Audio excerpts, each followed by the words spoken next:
Welcome to a Wiser Retirement podcast. Before we get started with the episode, I want to tell you about a new ebook available on our website called Buyer Beware. Why do they keep trying to sell you that annuity? This ebook covers the various types of annuities, negatives to owning annuities, and better investment alternatives to annuities. To download this ebook, you can click the link in the episode notes or go to wiserinvestor.com and you'll find it at the bottom of the page. Now on to today's episode. Welcome to a Wiser Retirement Podcast, where we believe the best financial advice should always be conflict-free. I'm your host, Casey Smith. Today I'm joined by guest Robert Swarthout. Good morning. Hey, good morning. Robert's the president, founder, Teton Capital, Crypto Capital. Yeah, that's what I do. And good friend of Wiser. We add that. Yep. So today we're going to talk about why we think crypto is so difficult for the common investor to understand. Yes. Crypto ends up in the news cycle. And, I think, generally the news likes to pick up negative things and, tries to explain them. But at the end of the day, you have a new technology that, is roughly 14 years old. And if you kind of think back when the internet was 14 years old, that was late 90s, really. Right. And how was it perceived then? Well, it was perceived as niche, confusing, something people did in their dark basement, those kind of things. Even the media, when they were talking about it, they couldn't quite explain it and they would be confused. There's that famous, video where Katie Couric was trying to explain what an email address was, and they were trying to explain the @ sign, right? Like we all understand what @ signs are these days. Back then, it was that funny thing on a keyboard that no one really used. Right. Right. So you just end up with people learning on the job, which I think that's positive. But when people read things in the news too often, I think they believe them as true versus trying to dig deeper and understand what the problems or the issues with what is being said. If you've ever known a lot about something and then that something pops up in the news and you read the article and you go, no, this is all incorrect. Yes. It's like any aviation related article I've ever read, not in an aviation publication, but just like Wall Street Journal or whatever. You read it and you're like, this is not accurate. I think probably the most recent is the SpaceX rocket blow up, and the headlines, Fox, CNN, Wall Street Journal, everybody says bad day for Elon. Actually, it was a great success. Yeah, it didn't blow up on the pad. It's a super rocket. What's the official name for it? Do you remember? The Falcon Heavy? No, is it Falcon Heavy? I forget. I thought Falcon Heavy had 3 rockets. Anyway, Falcon Heaven already is happening. Clearly we're doing exactly what the media is doing, but the point is that when you launch rockets, you blow up a lot of rockets, and because all this data is coming back down to the computer, and they're learning so much about how to make it better. And you knew from the whole point was to get it past the pad. Mm-hmm. Anything past the pad on that rocket launch was extra, right? As an aside, there, I remember. Well, I didn't see it live, but I remember watching the video, and you could see a picture or video at the bottom of that rocket and how many of the engines were not working and were still flying. I was like, This is so cool. And the one that was sputtering as it was going up. But if you listen to the live feed of the rocket launch, they even told you that what the purpose was and anything. I think the lady who does the commentary, I think she said anything past the pad is icing on the cake. Mm-hmm. And so clearly, anybody who wrote about the rocket launch was not actually listening to the rocket launch. Yeah. Obviously it's still to come, but when they decide they actually come back and land the Starship. Oh yeah. And this, how it lands. I remember where I was at when they first successfully landed just a normal booster that came back to, I think, on the drone ship off of the coast of Florida. And it just I remember that moment. I imagine the next moment will be the when the Starship comes flopping down sideways and it crashes. Yeah. That's an expensive crash. But it's all part of the all part of the process. And it's no different than there's another company that's doing 3D printing to make rockets, which actually could put some pressure on SpaceX and their cost per launch. But they've had mildly successful launches, but no one's giving them crap about it. Yeah. So anyway, we digress. Yeah. The point is that crypto in the news, you have to be really careful. I mean, I read stuff in the Wall Street Journal and I forward it to you, and you always respond to me like, yeah, that's not how that works. Yeah, I mean, admittedly, the Wall Street Journal of the major publications is, at least the crypto writers, are probably a little bit ahead of the learning curve than most of the media. And there's pockets that are really that get it, or particular reporters. So there's a reporter on CNN. Her name is Julia. I forget her last name, but she seems to cover crypto and do well. And there's a reporter on CNBC International that does a good amount of interviewing. So there's pockets of them, or small number of them, but they have they have a big challenge in front of them, because the technology is admittedly confusing, and it's moving quickly and evolving. Yeah. So I think the reason why individual investors struggle the most is you can't touch it or feel it. It doesn't pay income. Currently, they don't use it every day. It's like they can adapt to new things if, okay, this is how I'm going to pump gas now. I'm no longer going to pull the handle down. I'm going to put my credit card in. You remember for a long time, people wouldn't put their credit. Oh, I'm not paying at the pump. That's crazy. Yeah. They walk in, but it's, they don't understand what the real purpose of it is. Yeah. It's an evolving answer here, because it's, you're right. For the average U.S. person, investor, whatever you want to call them, crypto is not really going to change their life in the short term. Right. Maybe if you are in the finance department at a business and you're paying bills internationally, it's going to change part of your working life more on the shorter end of the time frame than it will be on your the personal side. I think that where we start seeing crypto creep into our personal lives is in an NFT that becomes a ticket for, say, a concert, or your identity ends up in a digital form and likely could end up in a blockchain. Right. So, outside of straight disinvesting on the speculative side of the price going up or down, I don't think it's going to materially change much for, a U.S. person short term. But, it's like I've said in other podcasts, it's the plumbing of the financial system that's changing. And once that's changed, maybe things happen quicker. Like this summer, I think it's June or July, the Fed is launching Fed Now. It's 24/7, 365 settlement of payments in the U.S. between banks. Right now, we're on a 5-day-a-week minus holidays from, I think, 9 to 4 or something, 9 to 5. I forget exactly when wires can settle during the day. So you pay your Amex bill on a Saturday morning. You'll actually get paid on a Saturday morning. So some people that are floating the weekend, might be floating the weekend, might be not so much floating anymore.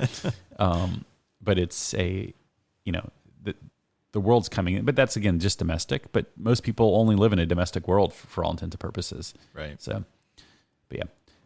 So I think another angle to look at why this is so confusing to investors is, what they may be seeing in the media when the media is covering other things. So in this case, I'm referring to the regulators. So the SEC and the CFTC are, for all intents and purposes, fighting over crypto right now.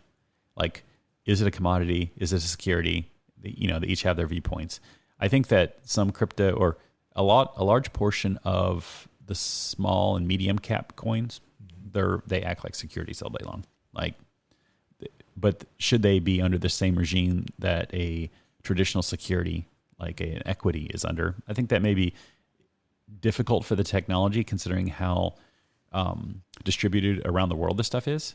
So you end up with some people having to play by different rules than others because they live in a different country, but they're working with the same asset is tricky. So the CFTC is governed by the committee in Congress that deals with agriculture. Kind of weird, but it really goes back to the days of corn and all that kind of stuff happening, or the futures of those products. The SEC is governed by the House Financial Services Committee, and you would think that the SEC doesn't have to answer to them. They've been acting like they don't since Gary Gensler's been in office and the way that they've been running it. But there was recently a committee meeting where Gensler had to sit there, and he hadn't been in front of that committee since, I think, October of 21. So it had been a while. And they were asking him yes or no questions, like literally saying, I'm asking for a yes or no answer here. And he would give them this like multi-sentence thing that was like a non-answer, like, is Ethereum a security? Well, if you go back to the previous administration's SEC chairman and his, I guess, other people that work for him, they would say Ethereum was not a security. Like, there's this famous speech. Now the SEC is not even willing to claim whether it's a security or not a security. Like, it's like so confusing to market participants. Coinbase has even said that they're willing to move outside the U.S. if this thing can't get cleared up. So it's, what does that mean for U.S. investors? I have no idea. If you're a Coinbase customer, but it's just it's a state of affairs that like is embarrassing, quite honestly. Like, Europe's getting their act together. They have a MiCA, M-I-C-A, set of regulations that are coming into place that are pretty well rounded. And you have the U.S. out here kind of going the opposite direction, trying to figure out how to like regulate it away versus trying to put guardrails and rules around it to protect investors. So, and that's another reason that I think individual investors have struggled with this is the lack of regulation. And I think if and it goes twofold: is once regulation's in place, once all this has been defined, and once the government is okay, or the creators, I guess the legacy firms get caught up with the creators of all this. You're probably too late. It's a mature asset class at that point, unless it just really takes off for multiple purposes. But right now, at our firm, people are here to maintain their standard of living. Mm-hmm. We're not investing in things that are you could lose all your money in. Right. You're not a casino. Right. Yeah. As Brad often says internally, our first mandate is to do no harm. Mm-hmm. Right. Yeah. It's a great way to think about it. So you translate that into. So we have mainstream investors, right? Many ultra high net worth clients, and then we have just regular clients that you find in any other firm. Mm-hmm. And for them, a lot of them do have crypto on their own on the side, mm-hmm. and a lot of them have talked about it with much passion. And then we had the bubble burst, the crypto winter, or mm-hmm. whatever we're going to call that. Yeah. They just kind of like they didn't sell it. They still have it, as far as I know, but they've stopped talking about it. Stopped talking about it. Yeah. The barbershop doesn't talk about it anymore either, which is usually a good sign. Yes. So the point is that why does an individual investor add that to their portfolio at this point? Well, it's the psychology of investing, right? When nobody wants to touch this stuff, it might be the time you might want to buy it. And when everybody's talking about it, it's probably the time you want to sell it. Yeah, true. It certainly holds true in crypto. Warren Buffett quote there. Yeah, I'm paraphrased poorly, but it's it holds true so strongly in crypto because the hype cycles are just so extreme. Like, even if you like compare it to the equities, like when things are going really well, like people aren't like probably checking their 401k every day or multiple times a day. Right. In crypto, they have an app on their phone and they're like opening it up and like refresh. I guess maybe the closest thing would be when the Robinhood stuff was going crazy during the negative learning. Stocks. Yes, absolutely some negative stuff. I've seen a few people open up their crypto apps, and clients here, and they also, there's a correlation. They also love gambling. Like they love going mm-hmm. to casinos. And so it gives them that kind of that same feeling. Yeah, I mean, because you can trade crypto 24/7, right? Right. So like functionally, and there's enough price movement. Yes, in some of these, absolutely, you can. Stocks don't have that kind of price movement. I do not advocate anybody doing active crypto trading because the markets are because there's no regulation, but like are so manipulated. Like, we won't have to get into it here, but it's sad because I see it all the time on Twitter where somebody's like, I was trading and I had, a stop loss in place and, it went down to that number or a penny lower, then went right back up. Yeah. It's like, because it's not regulated and they can kind of stop loss hunt and they can take you out. Right. So. Right. Absolutely. Yep. And are there not hedge funds that do that? I mean, there's probably some, some that do that. Yeah. I don't necessarily know personally, but it's hedge funds or just like straight, just sophisticated traders that have the data from exchanges, or, you can read stories about maybe not U.S. based exchanges, but exchanges outside the U.S. where admittedly a lot of U.S. investors go to do trading because not all the tokens are available here. Yeah. And, are the exchanges on the up and up? They could be sending a separate data feed to their VIP clients that gives them that kind of access. I mean, that's not something that couldn't happen. And we used to say, Coinbase and U.S. based type storage, or we call them brokers in my world, but that's where you want to keep your assets. But even that, I think, is somewhat questionable at this point. I think if you have a sizable amount of money, you'd want to create your own wallet, which now you're getting into a whole different level of how to use your computer. Well, that and how you doing backups. I mean, there's a lot of questions that have to start being asked there. Yeah. Is your token safe at a Coinbase? Likely. I mean, they have it literally a custody division, and they do that for institutions. So I feel like they probably have that figured out. But again, the old adage in crypto is, not your keys, not your crypto. So that doesn't change just because Coinbase seems to be on the up and up. So obviously, if regulation changes, then there's a clear path forward.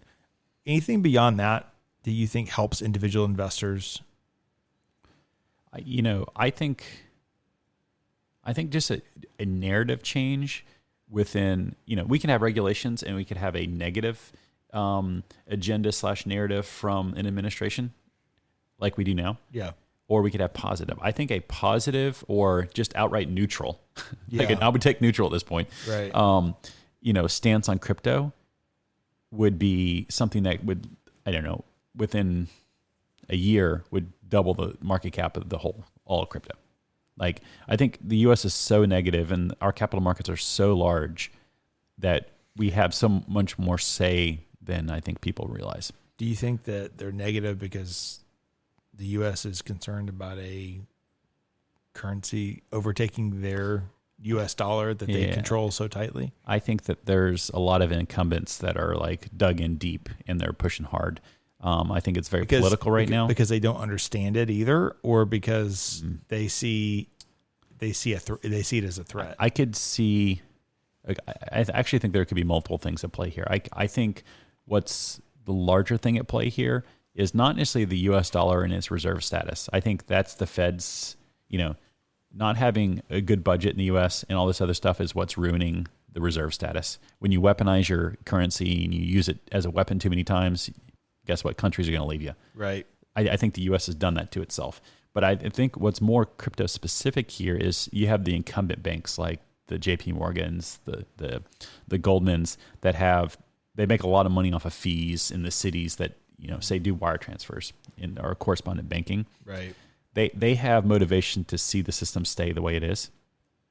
And I think that they may be using their leverage behind the scenes in a political way to get the administration to kind of come back around and, hey, Gary, be negative on crypto, or, just kind of like stir the pot effectively. And I think that the administration probably, in all likelihood, is not educated enough on crypto to know whether they're being fed facts or just this bunch of crap. Right. And, here we get to pay the price for that. So, well, it's certainly going to be, it's going to be interesting what happens in the next, I was about to say 5 years, probably even 2 years. Yes. Government moves slow, but they seem to be moving a little faster than normal, just because the market is probably demanding that at this point. Yeah, there's a lot of grumpy people within the crypto space with regards to regulators and Congress, because regulations come from Congress. The SEC can't make regulations. The SEC enforces them. or the CFTC or whatever. At the beginning of the year, I thought we were going to see the basic form of crypto regulation, maybe stablecoin stuff. I don't think there's a chance that we see that at all this year. I've read that, in all likelihood, we don't see meaningful regulation out of Congress until we get a new administration, potentially a new administration, so 2025. Jeez, yeah. To 2 years away. I think the only sort of quote unquote clarity that we get right now comes from courts, and that's just slow and painful. Yeah. You have the Ripple and SEC case that is, for all intents and purposes, ready to be decided. Just waiting on the judge to make a judgment there. That could be, 5 minutes from now or a month from now. So we're certainly at the tail end of that. That's almost 2.5 years in the making there. You have the case where the Grayscale, the company that has those publicly traded trust, was suing the SEC because they wouldn't approve a spot Bitcoin. Right. And that actually is on an accelerated path because I think because it came from the SEC, because they're suing the SEC or something around that. There's where they got to kind of start at a higher level of court. I don't fully understand it, admittedly. And it sounds like they're going to win that against the SEC. Like the SEC, the judge was pulling no punches, and I think it's obvious that judges are watching other cases that other judges are dealing, and there's this groundswell of judges that are just kind of like tired of the SEC's antics, which in this case is good because I agree with what the judges are doing. Other times you may not agree with it. Right. And then just last night, Coinbase sued the SEC. So not SEC suing Coinbase. Coinbase sued the SEC for not responding to their request for rulemaking from last June or July. So almost, call it 9 months ago. Yeah. And the SEC, Coinbase is literally in their lawsuit asking for a yes or no answer to what they had submitted. And apparently when you ask a agency for rulemaking, they have a set period of time they have to respond in, and Coinbase the SEC is outside of that at this point. It'll be interesting to see how that goes. Coinbase a year ago was very much like, oh, we'll do whatever the SEC wants kind of type mentality, in my opinion. They weren't really supportive at all of Ripple or XRP in that case with the SEC until the very end when they could do amicus briefs and they saw how much of an overreach the SEC was doing. Now they are very much on the offensive, which I think is the correct tack right now for crypto in general. You have to be willing to almost throw the first punch with a regulator that is acting so far outside of what is reasonable. So that goes back to, all right, individual investor, I see this crypto, and then I consider putting it into my portfolio, but I see all this regulation and this back and forth. That's a roadblock. There's another roadblock. And how many cryptos are there? 20-something thousand, yeah. 20-something thousand. You got Dogecoin and things that you hear about in the news. And so if you know nothing about this, you buy that coin thinking there's like a purpose behind it and that it's like legitimate. But as an individual investor, it's kind of like going to buy stocks, but you don't really know the companies, but you just kind of hear something and go, oh, maybe I'll try this one. There's actually like a market cap order. Yes. To this. But market cap is the only ranking that we have on crypto right now, but it's a terrible one. Right. Because you end up with something like Doge and Shiba being on the list. That's true. Because of a bunch of other idiots. It's right. Yeah. Yeah. Yeah, that's true. I mean, maybe there needs to be so there's an ETF.com where you go to ETF, you do / you type in the ticker, and it has all this data about what's behind it. It should be a crypto.com done the same way. And you put in I think over time there will be. We need regulations to understand what kind of the metrics that need to be in place. Yes. And how reporting happens and like all this kind of stuff. Right now it doesn't happen. But there's cryptos that can be segregated by their purpose. Right. Yes. I think that, fast forward some number of years, you start having different types of cryptos, right? Different types of tokens. So like you have like a utility token, you have one that's a true security, and you have some other hybrid. I think there's probably 2 or 3 buckets that we end up with, probably named differently. Yeah. And or like a currency based one or right. That could be the utility one potentially. Okay. But at the end of the day, it's just, you were saying how all these, I wouldn't say fear, but all these questions around it, like for the average investor, right? Like, how do they know which one to pick? Well, I'm a believer that 99% of those 20,000 are going to zero. Yeah. Okay. I don't say that to put fear into anybody, just like understand the game that you're playing. Right. And at the end of the day, I think it takes just a lot of research. Unless you're going to be speculative and you're going to be, almost, I would say day trading, but swing trading it, that's different. Yeah. But if you're trying to be in this long term, it takes a lot of research. And part of what you're getting paid for by taking on all that risk is the potential upside, right? Yeah. If you get it right, you're going to get it right in a good size way. But can you get it right with the top 2 coins? So right Bitcoin now? and Ethereum, what does right mean to you in that sense? Well, get it right means that'd be outside. You'd have to have an outsized return. So I think is Bitcoin going to go to $1 million? Is it? I'm not in that camp. At least not even in 5 years. I have trouble seeing that. Yeah. If Bitcoin goes to $1 million in the next 5 years or shorter, that means that we have, I think, other things happening in the world that I don't think we really want to happen. Collapse of or economies, financial systems, those kind of things. I think that'd be potentially a flight to safety there. But I don't know. That's more of a guess. The flight to safety right now is still short-term U.S. Treasuries. Yes, it is. You look at what just happened in 22. The flight to safety was not to Bitcoin. The flight to safety was the 2-month, 3-month Treasury. But that wasn't a currency melting down. It was not a currency melting down. Yeah. No. Yeah. And I have a podcast in the works for our listeners about that. There's been so much talk about is now BRICS because South Africa is included in that, but so much talk about that currencies and what's happening down there. And you think about how that relates to crypto that's where crypto makes the most sense. It's in those countries, which many of those, it's illegal to even have crypto, right? Because they're trying to support up their government knows that currency. they can't even handle their own currency, much less a foreign currency. As an aside, I saw that the BRICS, they're kind of doing their new thing together right now, or setting it up. Yeah, that 17 other countries ask for to be members of that new thing. Right, it's a real thing. Yeah, it's because people get fed up with the International Monetary Fund and the World Bank because there's all these rules and regulations, and it's kind of like going to a normal bank and you get the runaround, and then you end up doing a loan with some dude on the internet for 12%, right? Yeah, it's just faster, easier. Yeah. And when the Fed raised rates last year, that made it really expensive to get dollars outside the U.S. Yeah. And a lot of these countries are having to pay debt in it. And I get it, that they are trying to look for alternatives. Right. So. Now, I will remind everyone, again, we could have 2 whole podcasts about this, but everyone keeps talking about China and the yuan, right? Mm-hmm.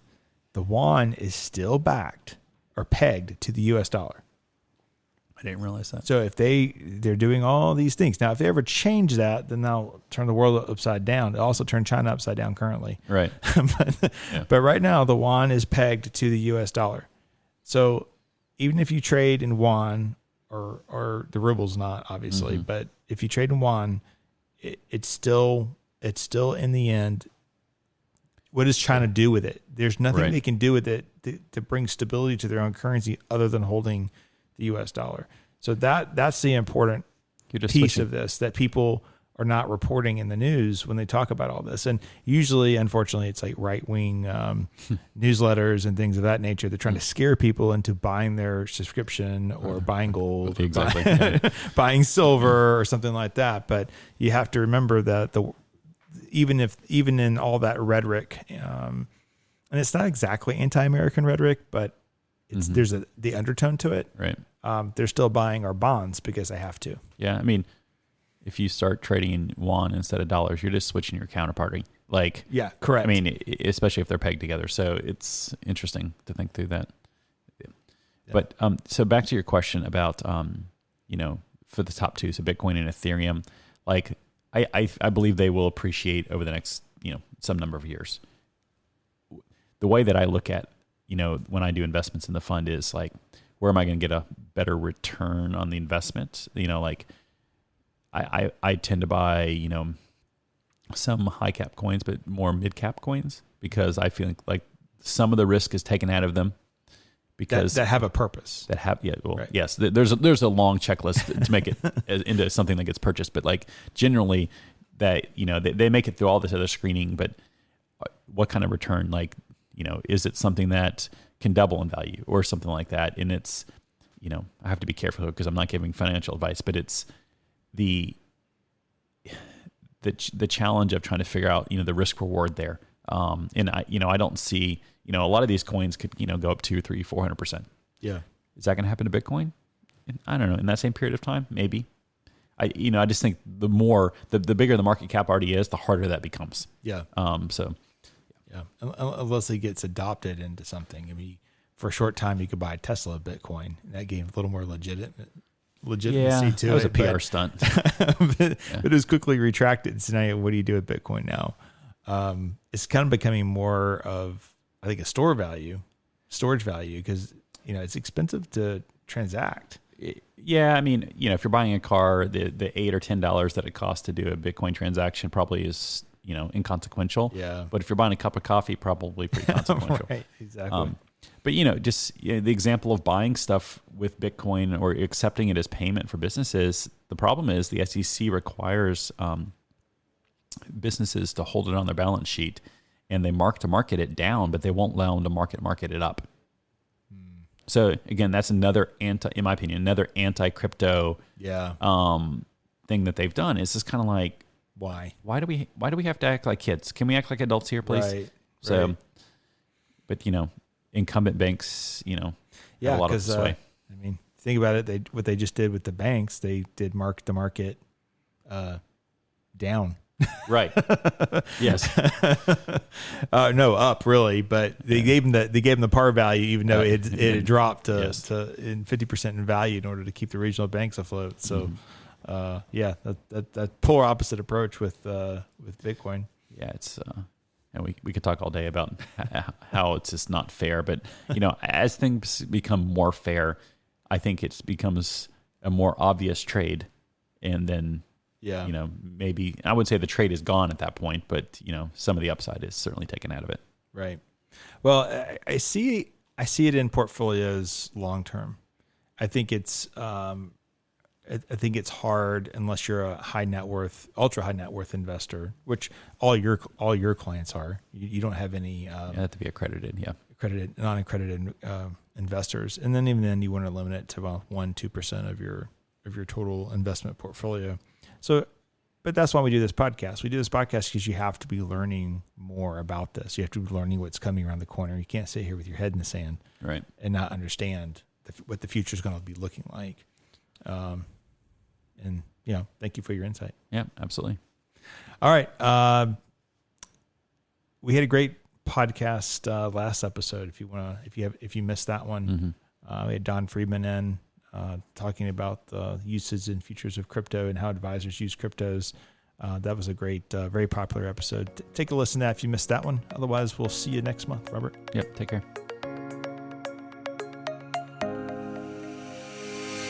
Thanks for listening to a Wiser Retirement podcast. We hope you enjoyed today's episode. Make sure to subscribe wherever you're listening. That way you don't miss any new episodes. We'd also appreciate if you could leave a rating and review. If you have any questions about anything that was discussed today, head to wiserinvestor.com and reach out. This episode was produced and edited by Ken Hoadley. This podcast is strictly for informational purposes only and is not to be considered as investment advice or a solicitation to buy or sell any financial products, securities, digital assets, or any other investment vehicles, or a basis to make any financial decisions. Wiser Wealth Management Incorporated is a registered investment advisor with the SEC. The host and/or guest may personally own securities, digital assets, or other investment vehicles mentioned on this podcast. Neither the host nor guest of the show are compensated for their participation, and no referral fees are paid to or received by any host or guest for clients, listeners, or similar interests. Investments involve risk, and unless otherwise stated, are not guaranteed. Be sure to first consult with a qualified financial advisor, tax professional, insurance professional, and/or legal professional before implementing any strategy discussed herein. Past performance is not indicative of future performance.